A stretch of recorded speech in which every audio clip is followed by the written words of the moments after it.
ভাবুন তো, আপনি সমুদ্রের মাঝখানে দাঁড়িয়ে আছেন। হঠাৎ চারপাশে ঘন কুয়াশা নেমে এলো, আর মুহূর্তের মধ্যে সব কিছু অদৃশ্য হয়ে গেল। শোনার মতো ভয় লাগছে তো? এই পৃথিবীতে এমন কিছু রহস্য আছে যা শত শত বছর পেরিয়েও বিজ্ঞান সমাধান করতে পারেনি। আজ আমি আপনাকে জানাবো 5টি এমন অবিশ্বাস্য রহস্য যা আপনার রাতের ঘুম কেড়ে নেবে। এবং আমি গ্যারেন্টি দিচ্ছি, শেষ পয়েন্টটি শোনার পর আপনার মাথা ঘুরে যাবে। তাহলে শুরু করা যাক। Number 1, Bermuda. উত্তর আটলান্টিক মহাসাগরের এই রহস্যময় এলাকায় অসংখ্য জাহাজ আর বিমান চিরতরে হারিয়ে গেছে। কেউ বলে এখানে লুকিয়ে আছে অন্য জগতের দরজা। কেউ বলে অদ্ভুত চৌম্বক শক্তি টেনে নেয় সবকিছু। সত্যটা আজও কেউ জানে না। কিন্তু বন্ধুরা, সমুদ্রের রহস্যই যদি এত ভয়ঙ্কর হয়, তাহলে মরুভূমির রহস্য কেমন হতে পারে জানেন? চলুন দেখে নিই। Number 2, Nazca Lines, Peru. এক বিশাল মরুভূমি যেখানে বালির ওপর আঁকা আছে শত শত ছবি, পশু আর অদ্ভুত প্রতীক।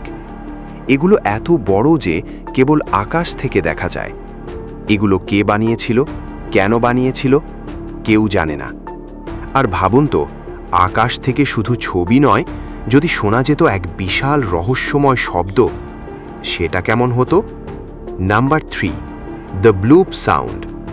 1997 সালে সমুদ্রের গভীর থেকে ধরা পড়ে এক বিশাল শব্দ, যা এত শক্তিশালী ছিল যে 1000 কিলোমিটার দূর থেকেও শোনা গিয়েছিল।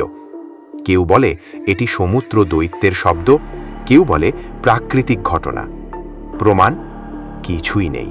কিন্তু শব্দের রহস্য পেরিয়ে চলুন এবার যাই পাথরের রহস্যে, যা 1000 বছর ধরে দাঁড়িয়ে আছে মানুষের সামনে। Number 4, Stonehenge, England.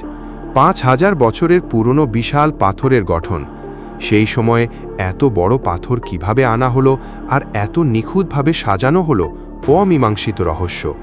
কিন্তু পাথর হয়তো নীরব, আর এখন আমি আপনাকে দেখাবো এক বই যা শত বছর ধরে মানুষের বুদ্ধিকে চ্যালেঞ্জ জানিয়ে আসছে। নাম্বার 5, ভৈনিক পাণ্ডুলিপি। একটি প্রাচীন বই যা এমন এক ভাষায় লেখা যা কেউ আগে কখনো দেখেনি। শত শত বিশেষজ্ঞ চেষ্টা করেও এখনো একটি বাক্যও অনুবাদ করতে পারেনি। এই বই যেন মানুষের কাছে এক গোপন বার্তা লুকিয়ে রেখেছে, যা হয়তো আমরা কোনো দিনই জানতে পারব না।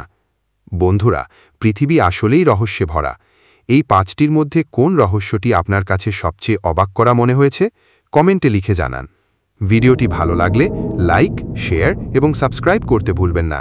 দেখা হবে পরের ভিডিওতে।